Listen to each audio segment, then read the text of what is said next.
Hello friends, good morning. ഇന്ന് നമ്മൾ പ്രമേഹവും അതിനെക്കുറിച്ചിട്ടുള്ള കുറച്ച് കാര്യങ്ങളുമാണ് സംസാരിക്കുന്നത്.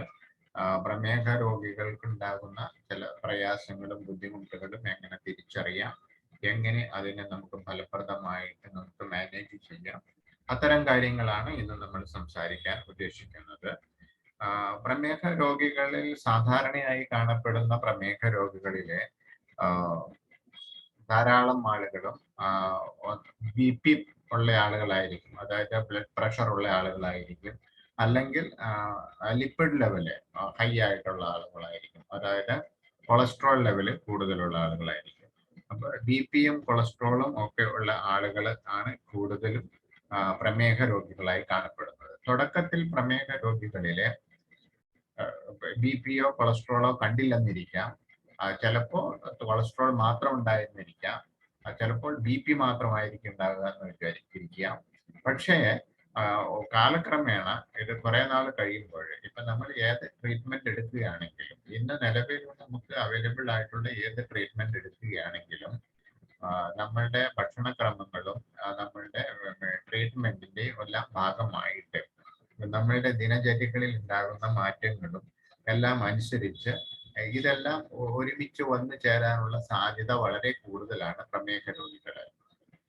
അപ്പോൾ പ്രമേഹ രോഗികൾ പ്രധാനമായിട്ടും ശ്രദ്ധിക്കേണ്ട ഒരു കാര്യമാണ് ബ്ലഡ് ലെവൽ എപ്പോഴും കൃത്യമായി കൺട്രോളിൽ നിർത്തുക എന്നുള്ളത്.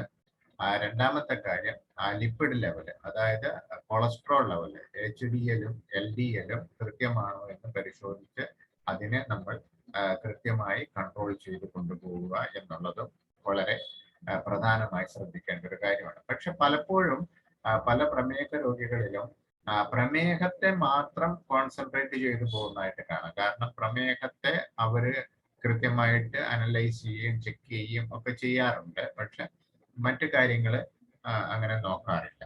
പിന്നെ പ്രധാനമായിട്ട് നമ്മൾ മനസ്സിലാക്കേണ്ട ഒരു കാര്യം, പ്രമേഹ രോഗികളിലെ ഭക്ഷണ ക്രമീകരണത്തിലൂടെ ആണ് പലപ്പോഴും ധാരാളം ആളുകളും പ്രമേഹത്തെ നിയന്ത്രിക്കാൻ വേണ്ടിയിട്ട് സ്വീകരിക്കുന്ന മാർഗങ്ങളിൽ ഒന്ന്. അപ്പൊ അങ്ങനെ നമ്മൾ കഠിനമായ ഡയറ്റിങ്ങിലൂടെ, അതായത് ഭക്ഷണ നിയന്ത്രണത്തിലൂടെ വരുമ്പോൾ നമ്മുടെ ശരീരത്തിന് ആവശ്യമായിട്ടുള്ള പല സംഗതികളും നമുക്ക് കിട്ടാതെ വരുന്നു. അതായത് നമ്മുടെ ശരീരത്തിന് ആവശ്യമായിട്ടുള്ള പ്രോട്ടീന്റെ കുറവ് വരുന്നു, വിറ്റാമിൻസിന്റെ കുറവ് വരുന്നു, മിനറൽസിന്റെ കുറവ് വരുന്നു, ഫാറ്റ്സിന്റെ കുറവ് വരുന്നു, മറ്റു ന്യൂട്രിയന്റുകളുടെ കുറവ്, അതുപോലെ വെള്ളം ഉപയോഗിക്കുന്നതിലുള്ള കുറവ്, ഇതെല്ലാം സാധാരണയായിട്ട് അനുഭവപ്പെടും. അപ്പൊ ഏതൊരു ശരീരവും കൃത്യമായി പ്രവർത്തിക്കണമെങ്കിൽ, ആരോഗ്യത്തോടെ നിലനിൽക്കണമെന്നുണ്ടെങ്കിൽ നമുക്ക് ഫുഡ് വളരെ അനിവാര്യമാണ്. അപ്പൊ ഫുഡിനെ മാറ്റി നിർത്തിക്കൊണ്ട്, അല്ലെങ്കിൽ ഫുഡ് വളരെ അധികം കുറച്ചുകൊണ്ട് ചെയ്യുന്ന ഇത്തരം കൺട്രോളിംഗ് സിസ്റ്റം എപ്പോഴും പ്രമേഹ രോഗികളെ കൂടുതൽ അനാരോഗ്യത്തിലേക്കാണ് കൊണ്ടുപോകുന്നതെന്നാണ് കാണാൻ കഴിയുന്നത്. കാരണം എന്താണെന്ന് വെച്ച് കഴിഞ്ഞാല്, നമ്മുടെ ശരീരത്തിന് എനർജി പ്രൊഡ്യൂസ് ചെയ്യണമെന്നുണ്ടെങ്കിൽ, ഇപ്പോ 50 കിലോ ഭാരമുള്ള ഒരു വ്യക്തിക്കാണെങ്കിൽ ഒരു ദിവസം 50 ഗ്രാം പ്രോട്ടീന്റെ ആവശ്യമുണ്ട്, അതിനനുസരിച്ചിട്ടുള്ള വിറ്റാമിന്റെ ആവശ്യമുണ്ട്, അതിനനുസരിച്ചിട്ടുള്ള മിനറൽസിന്റെ ആവശ്യം വരുന്നുണ്ട്, ഫാറ്റിന്റെ ആവശ്യം വരുന്നുണ്ട്. അപ്പൊ ഭക്ഷണം വളരെ അധികം കൺട്രോൾ ചെയ്യുമ്പോൾ, റെഡ്യൂസ് ചെയ്യുമ്പോൾ ഇത്തരത്തിലുള്ള പ്രോട്ടീൻ, വിറ്റമിൻസ്, മിനറൽ, ഫാറ്റ്, അതുപോലെ തന്നെ മറ്റ് ന്യൂട്രിയന്റുകളുടെയും വെള്ളത്തിന്റെയും ഒക്കെ കുറവ് നമ്മുടെ ശരീരത്തിൽ വരുന്നത് കൊണ്ട് നമ്മുടെ ശരീരത്തിന്റെ മെറ്റാബോളിക് സിൻഡ്രോം ഡിസോർഡർ ആവുകയാണ് കൂടുതലും ചെയ്യുന്നത്. മരുന്ന് കൊണ്ട് രക്തത്തിലെ ഗ്ലൂക്കോസ് ലെവല് ചിലപ്പോൾ നമുക്ക് കുറവായിട്ട് കണ്ടെന്നിരിക്കാം. ബട്ട് ഈ രോഗം ഒരിക്കലും നമുക്ക് ഒരു ശാശ്വതമായ പരിഹാരം തരുന്നില്ല ഇത്തരം ട്രീറ്റ്മെന്റുകളിലൂടെ എന്നാണ് നമുക്ക് മനസ്സിലാക്കാൻ കഴിയുന്നത്. അതുകൊണ്ട് എന്താണ് വേണ്ടത്? കൃത്യമായ ഭക്ഷണവും കൃത്യമായ എക്സർസൈസും കൃത്യമായ ഉറക്കം, അങ്ങനെ നമ്മുടെ കൃത്യനിഷ്ഠകൾ നമ്മൾ പാലിച്ചുകൊണ്ട് തന്നെ വളരെ നല്ല രീതിയിൽ കൺട്രോൾ ചെയ്യുന്നതിന് നമുക്ക് ന്യൂട്രാസ്യൂട്ടിക്കൽസ് ഉപയോഗിക്കുകയാണെങ്കിൽ വളരെ അധികം ബെനിഫിഷ്യൽ ആയിരിക്കും എന്നുള്ളത് തന്നെയാണ് നമുക്ക് പറയാൻ കഴിയുന്നത്. അതായത് ഇപ്പോ പ്രമേഹ രോഗികളിലെ ലക്ഷണങ്ങള് പ്രത്യേകിച്ച് പെട്ടെന്ന് മനസ്സിലാക്കാൻ പ്രമേഹ രോഗിക്ക് കഴിഞ്ഞുകൊള്ളണമെന്നില്ല. പ്രമേഹ രോഗിയുടെ ശാരീരിക മാറ്റം കണ്ട് മറ്റുള്ളവർ സംസാരിക്കുമ്പോഴായിരിക്കും പ്രമേഹ രോഗി തന്നെ ചിന്തിക്കുന്നത്, ഓ എനിക്കെന്താ കുഴപ്പമുണ്ടോ, എന്താണ് പ്രശ്നം. ഇപ്പൊ ഉദാഹരണത്തിനായിട്ട് നമുക്ക് പറയാം, നല്ല ഗ്ലാമർ ഉള്ളയാള്, നല്ല വെയിറ്റ് ഉള്ളയാള്, നല്ല ബോഡി ഷേപ്പ് ഉള്ള ഒരാള് കുറച്ച് കഴിയുമ്പോൾ അവരുടെ ബോഡി ഷേപ്പിലും അതുപോലെ ഗ്ലാമറിലും ഒക്കെ വളരെ വ്യത്യാസം വരുന്നതായിട്ട് കൂടെയുള്ള ആളുകൾ, സുഹൃത്തുക്കളോ ബന്ധുക്കളോ ഒക്കെ പറയുമ്പോഴായിരിക്കും അതിനെക്കുറിച്ച് ചിന്തിക്കാൻ ശ്രമിക്കുന്നത്. അപ്പൊ അത്തരത്തിൽ അവർ അതിനെ ചെക്ക് ചെയ്യുമ്പോൾ ശ്രദ്ധിക്കുമ്പോഴായിരിക്കും ഡയബറ്റീസ് ഉണ്ട് എന്നുള്ള കാര്യം തന്നെ പലർക്കും തിരിച്ചറിയുന്നത്. ചിലർക്ക് ചിലപ്പോൾ കാഴ്ച മങ്ങലുണ്ടാകാം, പക്ഷെ ശ്രദ്ധിക്കപ്പെടാതെ പോകും. ക്ഷീണം ഉണ്ടാകാം, എന്താണ് ക്ഷീണം എന്ന് ചിന്തിച്ചുകൊണ്ട് കിടക്കും. അതുപോലെ വിശപ്പ്, ദാഹം, ഇതിലൊക്കെ പല മാറ്റങ്ങളും ഉണ്ടെങ്കിലും ശ്രദ്ധിക്കപ്പെടാതെ പോകും, തിരിച്ചറിയാതെ പോകുന്നു എന്നുള്ളതാണ്. അപ്പൊ ഇത്തരം പ്രമേഹ രോഗികളില് പിന്നീട് ഉണ്ടാകുന്ന പ്രശ്നങ്ങൾ എന്തൊക്കെയാണ്? കൃത്യസമയത്ത് നമ്മൾ ട്രീറ്റ് ചെയ്യാതിരുന്നാല് അവർക്കുണ്ടാകാൻ പോകുന്ന ഭാവിയിൽ ഉണ്ടാകുന്ന ഭവിഷ്യത്തുകൾ എന്തൊക്കെയാണ്? ഹൃദ്രോഗ സാധ്യതയ്ക്ക് കൂടുതലാണ്. അതായത് ബ്ലഡ് പ്രഷറ്, കൊളസ്ട്രോള് ഇതെല്ലാം ഉള്ളത് കൊണ്ട് ഹാർട്ട് റിലേറ്റഡ് ആയിട്ടുള്ള ഒരുപാട് പ്രശ്നങ്ങൾക്ക് കാരണമായി തീരാൻ സാധ്യതയുണ്ട്. ബ്ലഡ് വെസലുകൾ ഹാർഡൻ ആകുകയും അതുമൂലം ആർട്ടറി ഡിസീസുകൾക്ക് സാധ്യത വളരെ കൂടുതലാണ്. ഐ വിഷൻ ചേഞ്ചസ് വരുന്നു, അതായത് റെറ്റിനോപ്പതി മൂലം കാറ്ററാക്ട്, ഗ്ലൂക്കോമ ഇങ്ങനെയൊക്കെയുള്ള അസുഖങ്ങൾക്ക്, കണ്ണിന്റെ കാഴ്ച വൈകല്യത്തിന് ഒക്കെ കാരണമാകുന്നു. ദെൻ കിഡ്നി ഡിസീസുകൾക്ക് കാരണമാകുന്നു, അതായത് നെഫ്രോപ്പതി. അതുപോലെ തന്നെ ഒബേസിറ്റി, വണ്ണം കൂടുമ്പോൾ മറ്റു പല പ്രശ്നങ്ങൾ ഉണ്ടാകുന്നു. ദെൻ നെർവസുകൾക്ക് പ്രോബ്ലം ഉണ്ടാകുന്നു, ന്യൂറോപ്പതി, പെരിഫറൽ ന്യൂറോപ്പതി. അപ്പോൾ ഇങ്ങനെ ന്യൂറോപ്പതി വന്നു കഴിഞ്ഞു കഴിഞ്ഞാൽ സെക്ഷൽ ആയിട്ടുള്ള വീക്ക്നെസ്സിനൊക്കെ വളരെയധികം സാധ്യതയുണ്ട് എന്നുള്ളതാണ്.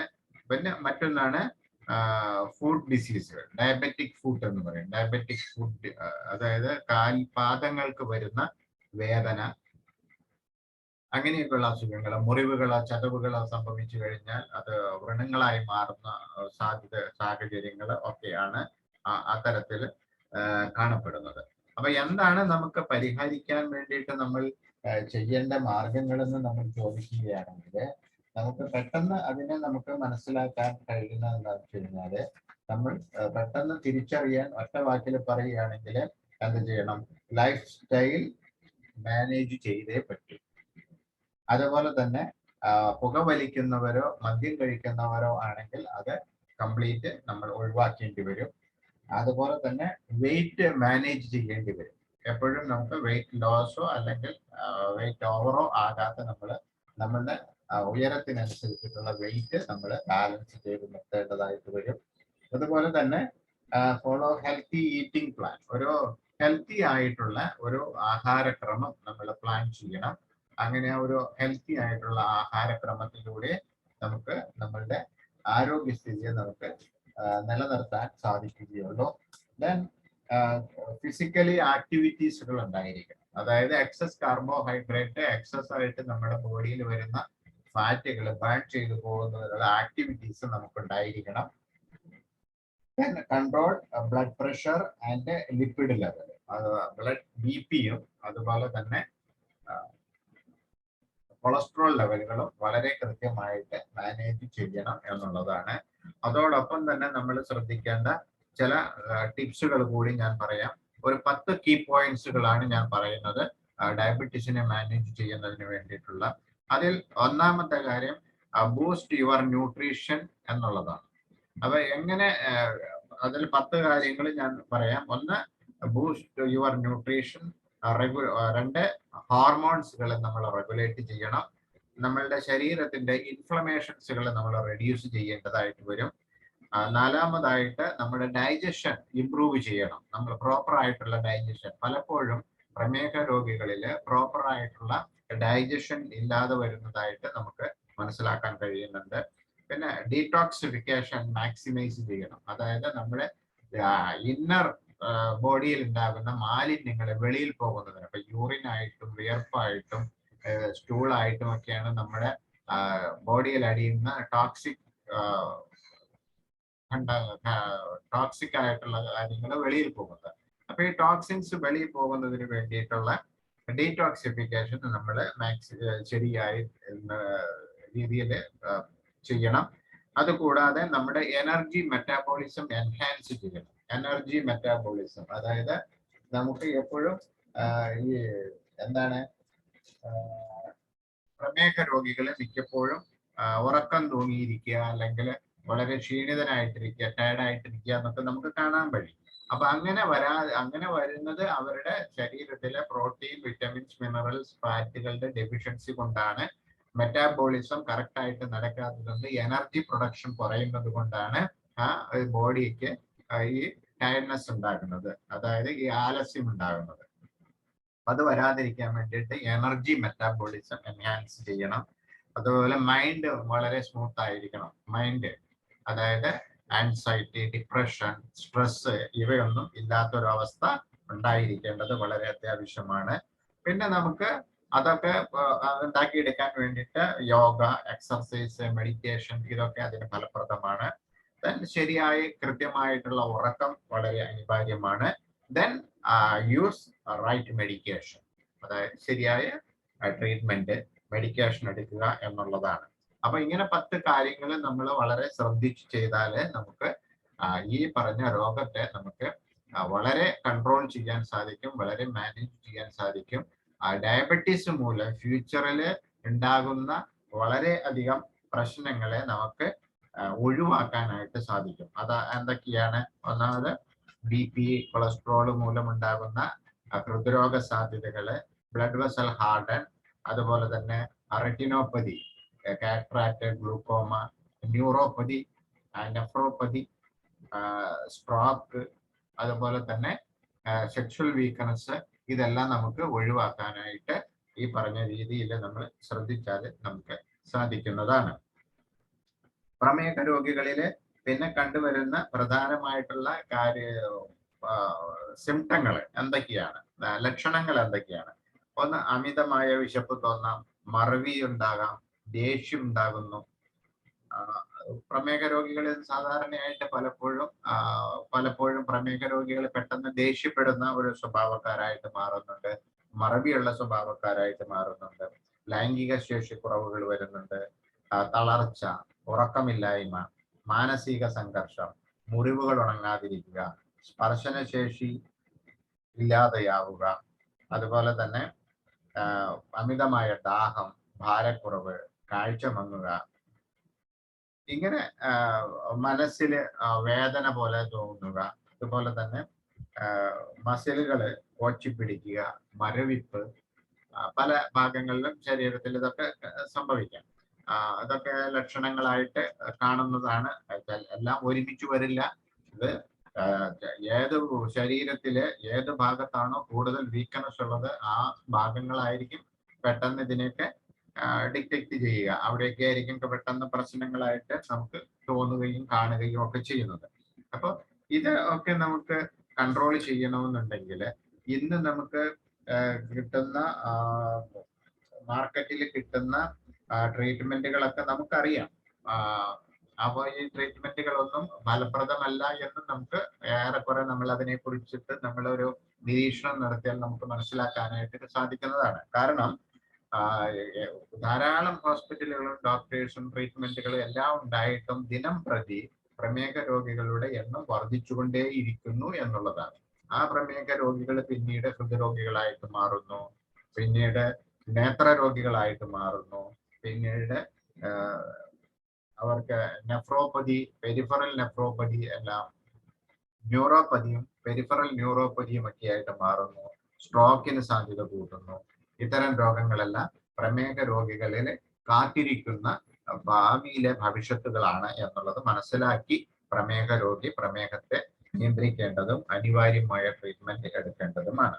ഇവിടെ നമ്മൾ പരിചയപ്പെടുത്തുന്നത് വളരെ സൈഡ് എഫക്റ്റ് ഇല്ലാത്ത വളരെ ശാസ്ത്രീയമായിട്ട് ക്ലിനിക്കൽ റിപ്പോർട്ടുകളുടെ അടിസ്ഥാനത്തിൽ തയ്യാർ ചെയ്തിട്ടുള്ള മോഡേൺ ആയുർവേദത്തെ തന്നെയാണ്. അതായത് പ്രകൃതിയിലെ മെഡിസിനൽ പ്ലാന്റുകളിൽ നിന്നുള്ള മെഡിസിനൽ മോളിക്യൂൾ കണ്ടന്റുകളെ മാത്രം വേർതിരിച്ചെടുത്തുകൊണ്ട് ഇത്തരം രോഗികളില് കഴിക്കാൻ പറ്റുന്ന രീതിയിൽ ടാബ്ലറ്റ് ക്യാപ്സൂളുകൾ രൂപത്തിലാക്കിയിട്ടാണ് ഇത് അവൈലബിൾ ആയിട്ടുള്ളത്. കാരണം എന്തുകൊണ്ട് ഇത്തരം ഡയറ്ററി സപ്ലിമെന്റുകൾ അല്ലെങ്കിൽ ന്യൂട്രാസ്യൂട്ടിക്കൽസ് ഉൽപ്പന്നങ്ങൾ കഴിക്കണം എന്നുള്ളതാണ് കുറിച്ചിട്ടാണ് മനുഷ്യൻ ബോധേഡാവേണ്ടത്. കാരണം നാം പ്രമേഹം നിയന്ത്രിക്കുന്നതിന് വേണ്ടിയിട്ട് എടുക്കുന്ന പ്രിക്കോഷൻസുകൾ, അതായത് ഡേറ്റിംഗ് പ്രിക്കോഷൻസുകൾ, അതായത് പ്രമേഹം അധികരിക്കാതിരിക്കാൻ വേണ്ടി നമ്മൾ ഫുഡ് കൺട്രോളിങ് ചെയ്യുമ്പോൾ നമ്മുടെ ശരീരത്തിന് ആവശ്യമായിട്ട് കിട്ടേണ്ടതായിട്ടുള്ള പ്രോട്ടീൻ, വൈറ്റമിൻസ്, മിനറൽസ്, ഫാറ്റ്, മറ്റ് ന്യൂട്രിയന്റുകൾ, എൻസൈമുകൾ ഇതൊക്കെ ശരീരത്തിന് ലഭിക്കുന്നതിൽ കുറവുകൾ വരുന്നു. ഇത് കുറെ കാലം നമ്മൾ ഈ രീതി തുടരുമ്പോൾ നമ്മുടെ ശരീരത്തിന് പലവിധ ഡെഫിഷ്യൻസികൾ മൂലം മറ്റു പല രോഗങ്ങൾക്ക് സാധ്യത കൂട്ടുന്നു. അതാണ് പ്രമേഹം മൂലം ഉണ്ടാകുന്ന മറ്റു രോഗങ്ങൾ എന്ന് പറയുന്നത്. അപ്പൊ അത്തരം രോഗങ്ങളിലേക്ക് പോകാതിരിക്കാനും പ്രമേഹത്തെ കൃത്യമായി നമുക്ക് കൺട്രോൾ ചെയ്ത് പ്രമേഹ രോഗി ആണെന്നുള്ള ഒരു തോന്നൽ പോലും ഇല്ലാത്ത രീതിയിൽ ജീവിക്കുന്നതിന് നമുക്ക് ആവശ്യപ്പെട്ട നമ്മൾ ഇഷ്ടപ്പെട്ട ഭക്ഷണങ്ങളെല്ലാം നമുക്ക് ലിമിറ്റഡ് ആയിട്ട് കഴിച്ചുകൊണ്ട് നമുക്ക് ലൈഫ് എൻജോയ് ചെയ്തു പോകുന്നതിന് സാധിക്കുന്ന രീതിയിലുള്ള ഒരു ട്രീറ്റ്മെന്റ് മെത്തേഡാണ് ന്യൂട്രാസ്യൂട്ടിക്കൽ തെറാപ്പി എന്ന് പറയുന്നത്. അപ്പൊ ഈ ന്യൂട്രാസ്യൂട്ടിക്കൽ തെറാപ്പിയാണ് ഇന്ന് വിദേശ രാജ്യങ്ങളിലെല്ലാം കൂടുതൽ ഫലപ്രദമായി കണ്ടുവരുന്നത്. ഇന്ത്യയിലും ഇത് വളരെ ഫലപ്രദമായി കണ്ടുവരുന്നു. ഇന്ത്യയിൽ ഇപ്പോൾ ഒരു 10 വർഷമായിട്ടാണ് ഇത്തരം ന്യൂട്രാസ്യൂട്ടിക്കൽസുകൾ അവൈലബിൾ ആയി വരുന്നത്. അപ്പോൾ ഈ കാലഘട്ടത്തിൽ ഇത് ഉപയോഗിച്ച ആളുകളെല്ലാം വളരെ ഹാപ്പിയാണ്, വളരെ അധികം അവർ സന്തോഷവാന്മാരും ഈ ഡയബറ്റീസ് മൂലമുള്ള അല്ലെങ്കിൽ പ്രമേഹം മൂലമുള്ള യാതൊരുവിധ കോംപ്ലിക്കേഷൻസുകളും അവരിൽ ഉണ്ടാകാത്തതായിട്ട് നമുക്ക് തിരിച്ചറിയാനും കഴിയുന്നുണ്ട്.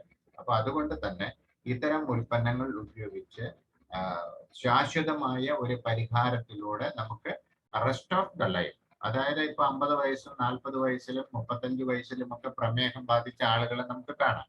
അവര് 80-90 വയസ്സ് വരെയൊക്കെ ജീവിക്കുന്ന ആളുകളാണ്. അപ്പൊ അവർക്കിടെ ആ റെസ്റ്റ് ഓഫ് ദ ലൈഫ് പ്രമേഹവും ട്രീറ്റ്മെന്റും അതിനെ അനുബന്ധിച്ചുള്ള കോംപ്ലിക്കേഷൻസുമായിട്ട് ജീവിക്കുകയാണോ വേണ്ടത്? അതല്ല, ഇത്തരം ഉൽപ്പന്നങ്ങൾ ഉപയോഗിച്ചുകൊണ്ട് ന്യൂട്രാസ്യൂട്ടിക്കൽ തെറാപ്പി എടുത്തുകൊണ്ട് അവർക്ക് ഒരു സ്വസ്ഥമായ ലൈഫ്, ഒരു വളരെ വളരെ സന്തോഷകരമായിട്ടുള്ള ഒരു ലൈഫ് കൊണ്ടുപോകാനായിട്ട് സാധിക്കും എന്നുള്ളത് വളരെ വ്യക്തമാണ്. അപ്പൊ അതിനെക്കുറിച്ച് അറിയാൻ കൂടുതൽ 36837947. ഒന്നുകൂടി പറയാം, മൊബൈൽ നമ്പർ 7736837947. അപ്പോൾ ഈ നമ്പറിൽ എപ്പോൾ വേണമെങ്കിലും കോണ്ടാക്ട് ചെയ്യാവുന്നതാണ്. അവർ പ്രമേഹ രോഗികൾക്ക് ഇനി ജീവിതശൈലി രോഗങ്ങളുമായി ബന്ധപ്പെട്ട് എന്തെങ്കിലും സംശയങ്ങളും എന്തെങ്കിലും അഡ്വൈസുകളും ആവശ്യമുണ്ടെങ്കിൽ വിളിക്കാവുന്നതാണ്. ഓക്കെ, ഇന്നത്തെ ടോപ്പിക് ഇവിടെ ക്ലോസ് ചെയ്യുകയാണ്. Okay, wish you all the best. Thank you. Thanks for watch this video.